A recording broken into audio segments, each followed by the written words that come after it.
बीडमध्ये महादेव मुंडे प्रकरण हत्या प्रकरण झालेलं होतं. त्यानंतर महादेव मुंडे यांची पत्नी जी आहे ती सातत्यानं माझ्या पतीचा जो आहे तो हत्या झाली आहे असा संपूर्ण आवाज उठवत होती, परंतु त्यांना कोणत्याच प्रकारची न्याय जो आहे तो तिथच्या शासनाकडून मिळालेला नाही. आता त्या महादेव मुंडेच्या पत्नीने पुन्हा एकदा आत्महत्येचा प्रयत्न केलेला आहे. लाडक्या बहिणीच्या नावाने सत्तेत आलेली लोक आज सत्तेत बसलेली आहेत. महादेव मुंडेंची पत्नी ज्ञानेश्वरी या भगिनी गेले कित्येक दिवस महादेव मुंडे माझ्या पतीचा हत्या कोणी केली, काय केली याबाबत संपूर्ण माहिती पोलिसांना दिलेली आहे. आम्हालाही माहिती ही हत्या कोणी केली आहे. सध्या ते जेलमध्ये आहेत गृहस्थ. पण राजकीय पाठबळ असल्यामुळे महादेवला न्याय मिळाला नाही. ही खंत पत्नीच्या मनात कायम होती. ती लढते बिचारी, पण हे बेशरम सरकार तिला काय न्याय द्यायला तयार नाही. आणि अखेरीस आज तिने विष प्राशन केले. ती स्वतः विष प्यायली. आता तिला अत्यवस्था अवस्थेत इस्पितळात दाखल केलेलं आहे. पण काय चालू आहे महाराष्ट्रामध्ये? खून पडतायत, खुनी मोकाट फिरतायत. पुरावे असताना पोलीस मात्र खुन्यांना लपवतायत. हे राज्य कोणाचं आहे? गुंडांचं की कायद्याला मानणाऱ्यांचं?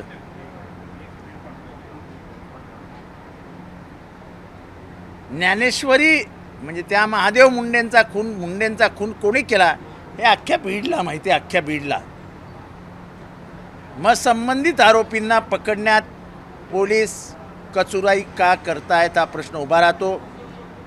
आणि अशा प्रकारची आत्महत्या होणं हे महाराष्ट्र सरकारला शोभत नाही. महाराष्ट्र सरकारला याबाबत स्पष्ट भूमिका घ्यावीच लागेल. परंतु सातत्यानं अशी प्रकरणं जी आहेत ती बीडमध्येच का घडतात असा सवाल देखील आहे. संतोष देशमुख प्रकरण झालं, कारण का गेल्या अनेक वर्षात बघितलं की बीडमध्ये प्रशासनच नाही. बीडचं प्रशासन हे एका व्यक्तीभोवती केंद्रित झालं होतं आणि त्याचे परिणाम प्रशासन यंत्रणा कोलमडण्यात झालेली आहे.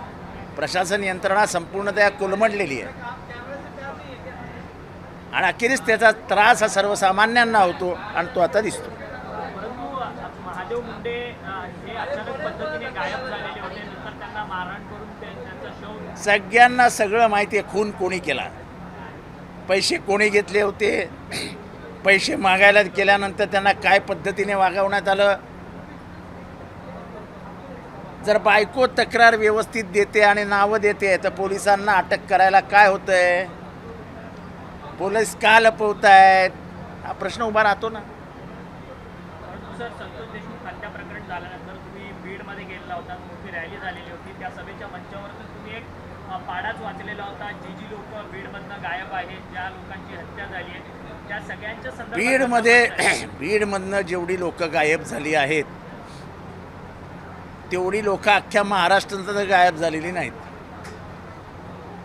त्यांचा ना शोध लागतोय ना पोलीस स्टेशनमध्ये त्याचा रेकॉर्ड उपलब्ध आहे. बीडला स्वतंत्र राष्ट्र आणि स्वतंत्र संविधान द्या अशी माझी मागणीच होती. कारण का इथल्या संविधानाच्या बाहेर बीडमध्ये प्रशासन आहे.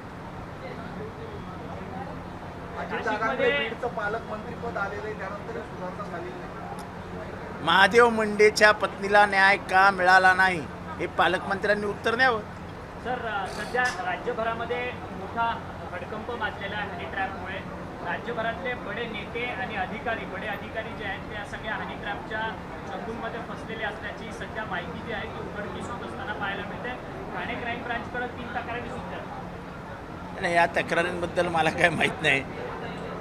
पण नाशिकचं नाव, नाशिकसारख्या पुण्यभूमीचं नाव असल्या चर्चेमध्ये यावं आणि हे ज्याच्या नावावरती फिरत आहे त्याच्या संबंधित त्याचे राजकीय संबंध, त्याचं राजकीय वर्तुळातली वागणूक हे सगळं म्हणजे मला काही कळतच नाही काय चालू आहे महाराष्ट्रामध्ये. म्हणजे पैसे कमवण्यासाठी माणूस कुठल्या पातळीवर घसरतोय, कुठल्या अनैतिकतेचा वापर करतोय, हे सगळं धक्कादायक आणि धोकादायक आहे. महाराष्ट्राचं राजकारण आणि महाराष्ट्रामधली प्रथा आणि परंपरा धुळीस मिळवण्याचं काम होतं आहे. हे जे काय चालू आहे त्याचा पर्दाफाश झाला पाहिजे. हे करणाऱ्याला तर फाशी झाली पाहिजे. सर, सध्या शक्तीपीठ महामार्ग राज्य सरकार बनवू इच्छित आहे, परंतु त्याकरता जर तुलनात्मक करण्यात आली तर बेंगळुरू जो ग्रीनफील्ड रोड आहे त्याच्यासाठी पर किलोमीटर 1 कोटी रुपये खर्च लागतो. तर त्याच तुलनेत शक्तीपीठ महामार्गाचा 1 किलोमीटरचा जो पॅच आहे तो 107 कोटी रुपयांमध्ये अहो, महाराष्ट्राकडे तुफान पैसा आहे हो.